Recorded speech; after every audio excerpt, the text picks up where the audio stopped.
إن الحمد لله الأكرم الذي خلق الإنسان وكرم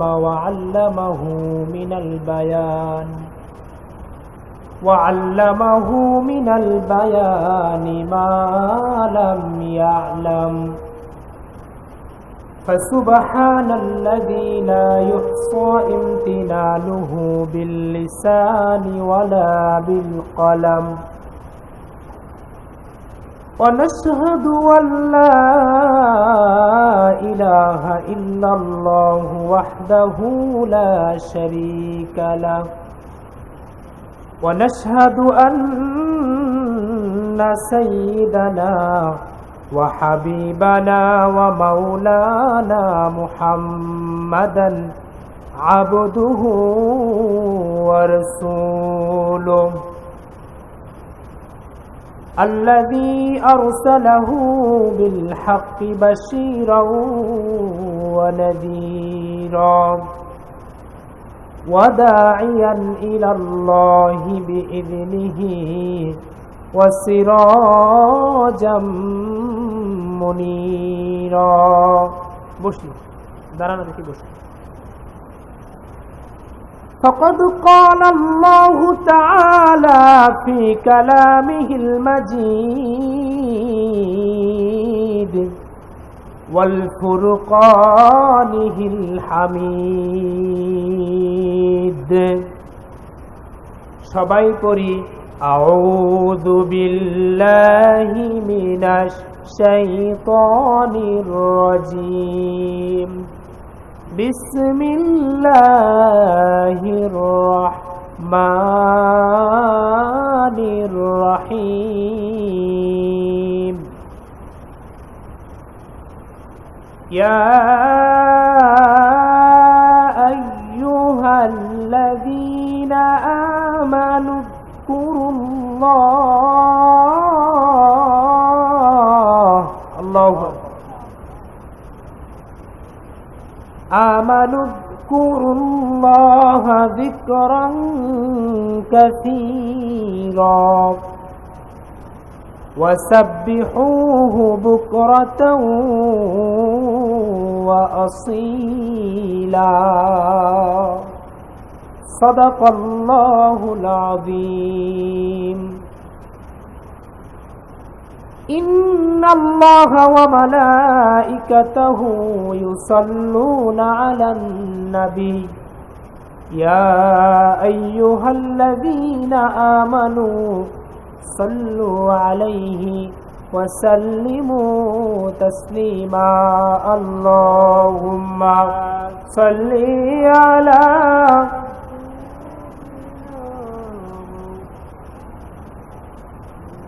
মোহাব্বতের শরীর প্রতি ওয়ালা আলি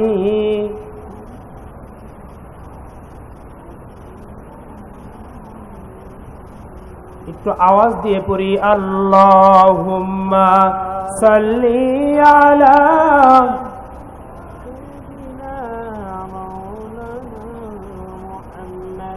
ওয়ালা আলি সাইয়্যিদিনা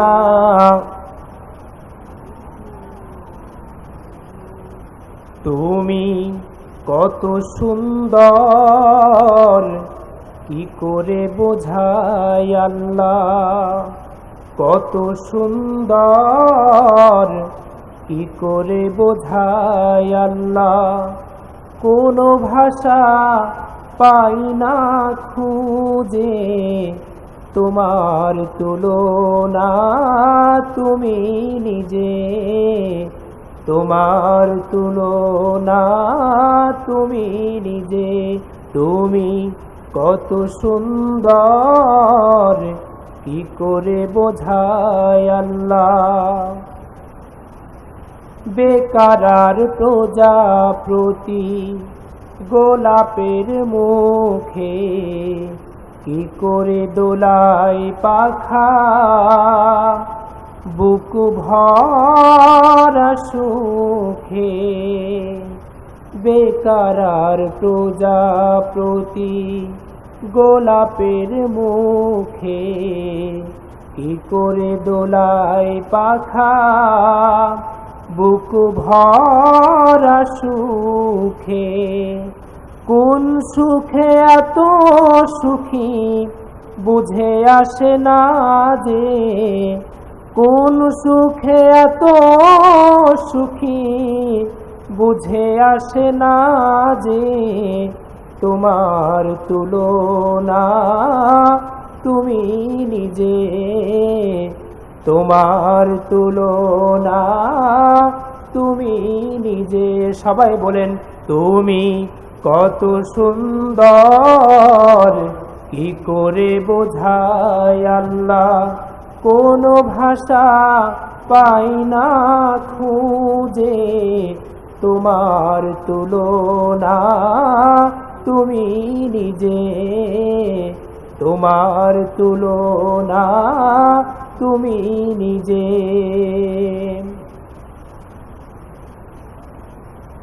বিআর হরিপুর ঈদগামাত কেন্দ্রীয় জামে মসজিদের উদ্যোগে 2 দিনব্যাপী তাফসিরুল কুরআন মাহফিলে আজকের প্রথম দিনের সম্মানিত সভাপতি, আমন্ত্রিত উলামায়ে কিরাম, প্রধান অতিথি জনাব মাওলানা মোহাম্মদ মুখলিসুর রহমান সাহেব, সাবেক চেয়ারম্যান উপজেলা পরিষদ সাথিয়া পাবনা, আমির বাংলাদেশ জামাত ইসলামী সাথিয়া উপজেলা শাখা।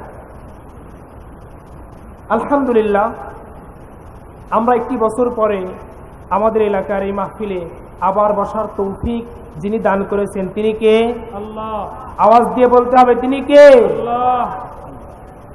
সেই মহান মালিকের দরবারে আমরা সবাই শুকরিয়া আদায় করে বলি আলহামদুলিল্লাহ। আল্লাহ আমাদেরকে সুস্থ রেখেছেন। এর চেয়ে, সুস্থ থাকার চেয়ে বড় নিয়ামত আর কি কিছু হতে পারে? আল্লাহর নবী বলেন, নিয়ামাতান মাগবুনুন ফীহিমা কাসীরুম মিনান নাস আস-সিহহাতু ওয়াল ফারাগ। এমন 2টি নিয়ামত রয়েছে, যেই 2টি নিয়ামতের ব্যাপারে মানুষ একেবারেই উদাসীন, মানুষ একেবারেই গাফেল। যেই 2টি নিয়ামতকে মানুষ নিয়ামত মনেই করছে না, সেই 2টি নিয়ামতের মধ্যে আল্লাহর নবী 1 নম্বরে বললেন সুস্থতা, আর 2 নম্বর হলো অবসর। যে আল্লাহ তাআলা আমাদেরকে সুস্থ রেখেছেন, আল্লাহ তাআলার যে রিজিক আমরা ভোগ করছি, এই রিজিকের মধ্যে সর্বোত্তম, সবচেয়ে সর্বোচ্চ স্তরের রিজিকের নাম কি জানেন? সুস্থতা। আর সর্বনিম্ন স্তর যেটা, সেটা হলো টাকা পয়সা ধন দৌলত। কিন্তু আমরা রিজিক বলতে শুধু টাকা পয়সাই বুঝি। তো যে আল্লাহ তাআলা আমাদেরকে সুস্থ রেখেছেন, এখানে বসার তৌফিক দান করেছেন, সে আল্লাহ তাআলার দরবারে সবাই সুন্দর আওয়াজে, উঁচু আওয়াজে সবাই একসাথে বলি আলহামদুলিল্লাহ। শত কোটি দরুদ ও সালাম বর্ষিত হোক আমাদের প্রিয় নবী মুহাম্মাদুর রাসূলুল্লাহ। সবাই বলি সাল্লাল্লাহু আলাইহি ওয়াসাল্লাম। যেই নবীর নাম আমরা কোথায় শুনি? জন্ম হওয়ার পরেই আমরা নবীর নাম কিন্তু শুনতে পাই। আবার আমরা যখন দুনিয়া থেকে চলে যাই, তখনও কিন্তু নবীর নামটা আমাদের কানে দেওয়া হয়। এজন্য ইসলামী গানের মধ্যে বলা হয়, আমি কোরআনের সুর মাঝে শুনেছি যে নাম, আজানের সুর মাঝেও শুনেছি ও নাম। আমি কোরআনের সুর মাঝে শুনেছি যে নাম, আজানের সুর মাঝেও শুনেছি ও নাম। আজানের মধ্যে আমাদের নবীর নাম আছে কিনা? একজন মানুষ যখন দুনিয়াতে আসে, দুনিয়াতে আসার পরে সর্বপ্রথম যে আমলটা করতে হয়, সে আমলটা কি? সে আমলটা কি? আজান দেওয়া। এই আজান কে দিবে? বাবা দেবে, দাদা দেবে, নানা দেবে, যে পারবে সে দেবে। সম্মানিত উপস্থিতি, আমরা আজকে এখানে এসেছি, ইশারের নামাজ পড়ে এখানে বসেছি। আমাদের মধ্যে এখানে যারা বসে আছে, অজু ছাড়া ইশারের নামাজ পড়েছে, এরকম কি কেউ আছে? অজু ছাড়া কি নামাজ পড়া যায়? এমন অনেক ইবাদত আছে যে ইবাদতগুলো করার জন্য পবিত্রতা শর্ত, যে পবিত্র না হওয়া ছাড়া ইবাদত করা যায় না। তার মধ্যে অন্যতম একটি হলো নামাজ। ওযু না করে নামাজ পড়তে পারবেন? পড়া যাবে না। আবার এমন কিছু ইবাদত আছে যে ইবাদত নির্দিষ্ট জায়গা ছাড়া করা যায় না। ইবাদতটা করার জন্য নির্দিষ্ট একটা জায়গা দরকার। সেই ইবাদতের নাম কি? হজ। কেউ যদি পাকিস্তানে গিয়ে ঘুরে আসে আর বলে হজ করছি, হবে? কেউ যদি বাংলাদেশে কাবা শরীফের মতো আর একটা কাবা শরীফ তৈরি করার পর বলে 7টা পাক দিয়ে যদি বলে হজ করে আসছি, হবে? নির্দিষ্ট একটা জায়গা আছে না? তো হজ করার জন্য নির্দিষ্ট একটা জায়গার প্রয়োজন। নামাজ পড়ার জন্য পবিত্রতা দরকার। কিন্তু আল্লাহ তাআলা আমাদেরকে যত আমল করার কথা বলেছেন তার মধ্যে এমন একটি আমল আছে যে আমলটা করার জন্য ওযুরও দরকার হয় না, নির্দিষ্ট জায়গারও দরকার হয় না। যখন যেভাবে ইচ্ছা সেভাবেই সে আমলটা করা যায়। সে আমলটার নাম কি আপনারা কেউ জানেন? ওযু লাগে না, তাই বলে ওযুতে করতে হবে না তা না। ওযু করলে ভালো, না করলে কোনো সমস্যা নাই। সেই ইবাদতের নাম হলো জিকির। সেই ইবাদতের নাম কি ভাই? এখন কথা হলো জিকিরটা কি? জিকির শব্দটা শোনার পরে আমাদের মাথায় যেটা আসে সেটা হলো হ্যাঁ হ্যাঁ হ্যাঁ। হাসেন কেন?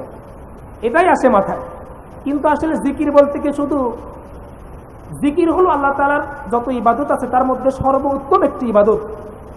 আল্লাহ রাব্বুল আলামিন বলেন ওয়ালা যিকরুল্লাহি আকবার। আল্লাহু আকবার। জিকির হলো আল্লাহ তাআলার কাছে সর্বোত্তম ইবাদত। তো যেই ইবাদতটা সবচেয়ে ভালো, যে জিনিসটা সবচেয়ে ভালো, সেই জিনিসের নকল বের হয় কিনা? নকল বের হয় কিনা? তার মানে জিকিরেরও কিন্তু নকল আছে। আমরা যে জিকির করি, জিকিরের মধ্যে সর্বোত্তম জিকির হলো লা ইলাহা ইল্লাল্লাহ। সবাই বলেন লা ইলাহা ইল্লাল্লাহ। আল্লাহর নবী বলেন যে ব্যক্তি অন্তর থেকে একবার লা ইলাহা ইল্লাল্লাহ এই কালিমা উচ্চারণ করবে, দাখালাল জান্নাহ, সেই ব্যক্তি জান্নাতে প্রবেশ করবে। সুবহানাল্লাহ। এই জিকির করার জন্য আরো বেশ কিছু শব্দ আছে, যেমন সুবহানাল্লাহ, আলহামদুলিল্লাহ, আল্লাহু আকবার, লা ইলাহা ইল্লাল্লাহ। এগুলো হলো জিকিরের শব্দ। তো এই জিকিরের শব্দগুলো ছাড়াও জিকির বলতে আসলে কি বোঝায় এটা আমি সংক্ষিপ্ত সময় আপনাদেরকে বোঝাবো ইনশাআল্লাহ। আল্লাহ রাব্বুল আলামিন সূরা আহজাবের 41 নম্বর আয়াতে বলেন ইয়া আইয়ুহাল্লাযীনা আমানু যকুরুল্লাহ। আল্লাহু আকবার। আল্লাহ তাআলা বলেন ওহে যারা ঈমান এনেছো, তোমরা যারা ঈমানদার দাবি করো নিজেদেরকে, ওহে ঈমানদারেরা তোমরা আল্লাহ তাআলার জিকির করো, যিকরান কাসীরা, আল্লাহ তাআলার বেশি বেশি জিকির করো। ওয়াসাব্বিহুহু বুকরাতাও ওয়া আসীলা, শুধু আল্লাহর জিকির করবে তা না, আল্লাহ তাআলার তাসবিহ পাঠ করবে সকাল সন্ধ্যায়। আল্লাহ তাআলা জিকির বেশি বেশি করার কথা বলেছেন। ইসলামের মধ্যে যত ইবাদত আছে কোন ইবাদতের ক্ষেত্রে আল্লাহ তাআলা বেশি বেশি করো এরকমটা বলেননি। নামাজ তোমরা বেশি বেশি পড়ো না, যতটুকু পড়বে বান্দা নামাজ যেন শুদ্ধভাবে সুন্দরভাবে পড়া হয়। কিন্তু জিকির এমন একটি ইবাদত, আল্লাহ রাব্বুল আলামিন এই ইবাদতের ক্ষেত্রে অনেক অনেক করো এই শব্দটা ব্যবহার করেছেন। এখন জিকির বলতে কি বোঝায় আমরা সেটা জানবো। জিকিরের 1 নম্বর অর্থ মৌলিকভাবে আল্লাহকে স্মরণ করা। আল্লাহ রাব্বুল আলামিন সূরা নিসার 103 নম্বর আয়াতে বলেন ফাইযা কাদাইতুমুস সালাতা ফাযকুরুল্লাহ।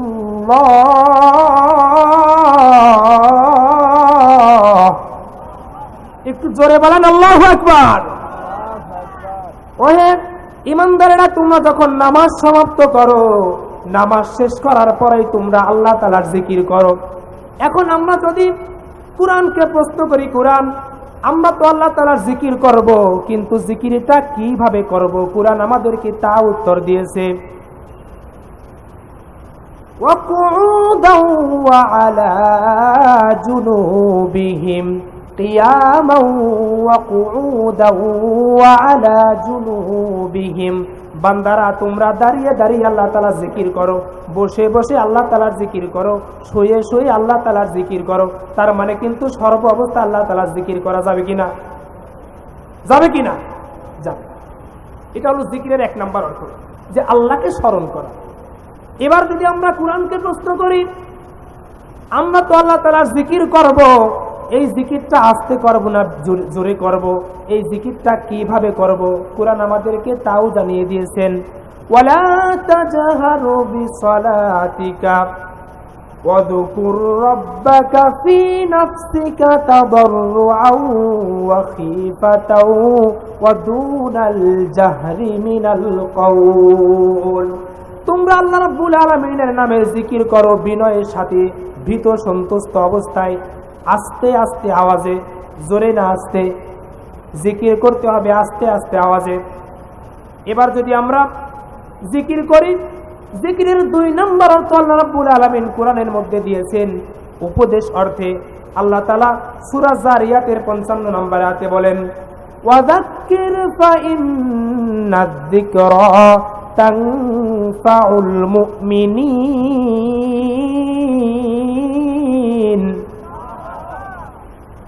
হে নবী, আপনি মুমিনদেরকে উপদেশ দেন, কেননা উপদেশ মুমিনদের উপকারে আসবে। জিকির শব্দের 2 নম্বর অর্থ হলো উপদেশ। জিকির শব্দের 3 নম্বর অর্থ হলো আল্লাহকে স্মরণ করা। আল্লাহ রাব্বুল আলামিন বান্দারা যখন গুনাহ করবে, অন্যায় কাজ করবে, অন্যায় কাজ করার পরে, গুনাহ করার পরে আল্লাহকে যেন ভুলে না যায়, এজন্য আল্লাহ তাআলা কোরআনের মধ্যে বলেন, ওয়াল্লাযীনা ইযা ফাআলু ফাহিশাতান আও যালামু আনফুসাহুম যাকারুল্লাহ।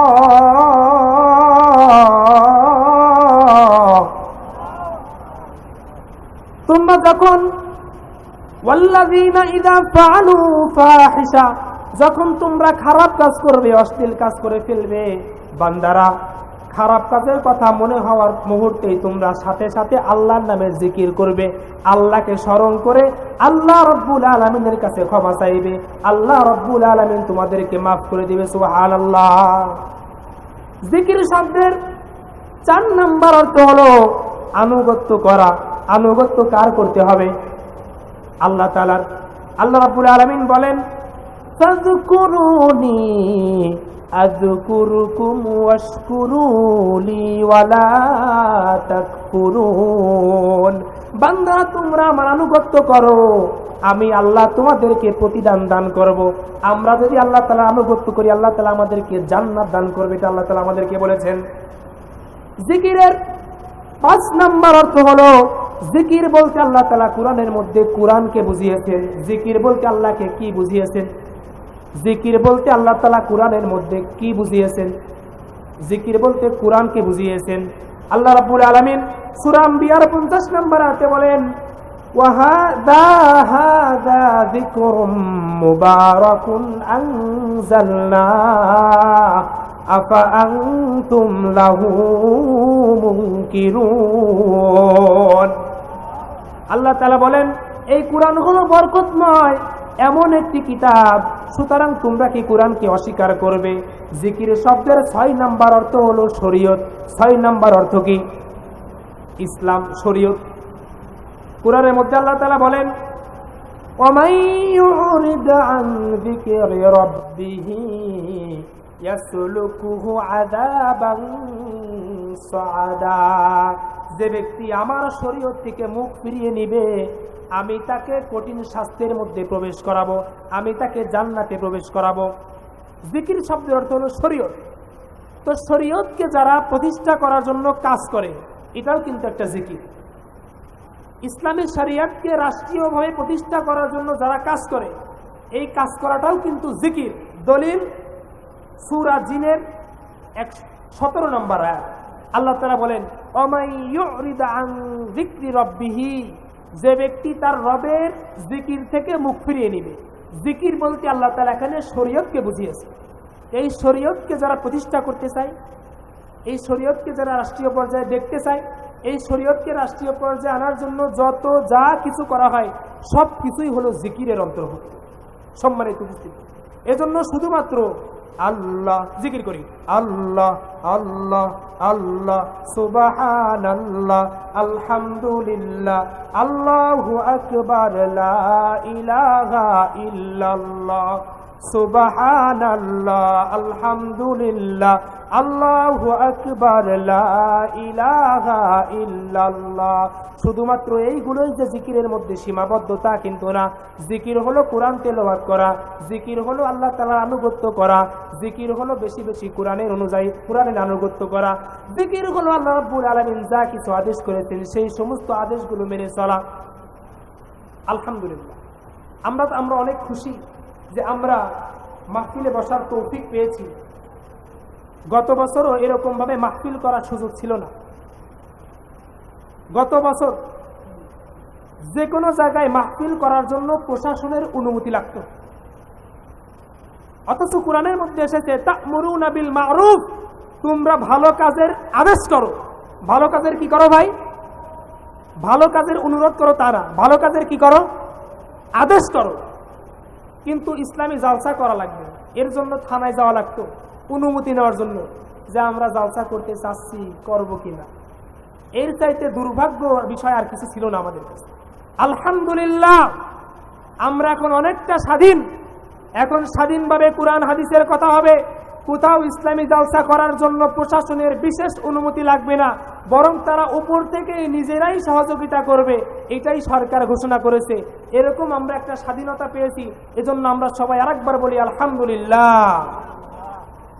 এই দেশের এমন একটা পরিস্থিতি ছিল, এই দেশে তাকবীর দেওয়া যেত না, আল্লাহু আকবার এই তাকবীর পর্যন্ত দেওয়া যেত না। আল্লাহ রাব্বুল আলামিন জালিমদেরকে ঢিল দেন, তারা কত দূর যেতে পারে দেখতে দেখতে আল্লাহ তাআলা জালিমকে এমন ভাবে পাকড়াও করেছেন, জালিম তো দূরের কথা, জালিমের একেবারে চাল্লা পেল্লা ওই দেশে একটাও নাই, ঠিক কিনা? এটা হলো আল্লাহ তাআলার বিচার। যে ব্যক্তি জুলুম করে, আল্লাহ তাআলা জুলুম সহ্য করতে পারেন না, মাজলুমের পক্ষে সব সময় থাকেন। এজন্য আমরা আজকে এখানে জালসায় এসেছি, আমাদের আলোচনা এখনই শেষ হবে, তো তাকবীর দিয়ে আমরা সবাই শেষ করি। লিল্লাহি তাকবীর, লিল্লাহি তাকবীর। আল কোরআনের আলো, আল কোরআনের আলো, আল হাদিসের আলো। কোরআন আছে যেখানে, জোরে কোরআন আছে যেখানে, হাদিস আছে যেখানে, সংসদে জালো আল কোরআনের আলো। এই কোরআনের আলো ঘরে ঘরে জ্বালানোর জন্য, সংসদে জ্বালানোর জন্য শুধুমাত্র নিজেদের মধ্যে, ইসলামকে নিজেদের মধ্যে সীমাবদ্ধ রাখলে কি চলবে? নাকি আরো কিছু কাজ আছে? আরো কিছু কাজ আছে কিনা? তো রাষ্ট্রীয়ভাবে ইসলামকে কায়েম করার জন্য আমাদের অনেক করণীয় আছে। সেই করণীয় আলেমরা আমাদেরকে যে পথ দেখায় সেই পথে চলা। এই দেশে যদি ইসলাম রাষ্ট্র ক্ষমতায় আসে, এই দেশে যদি শরিয়া আইন প্রতিষ্ঠিত হয়, তাহলে চোর থাকবে না, তাহলে ডাকাত থাকবে না, আমাদের দেশ থেকে টাকা পাচার হবে না, ঠিক কিনা?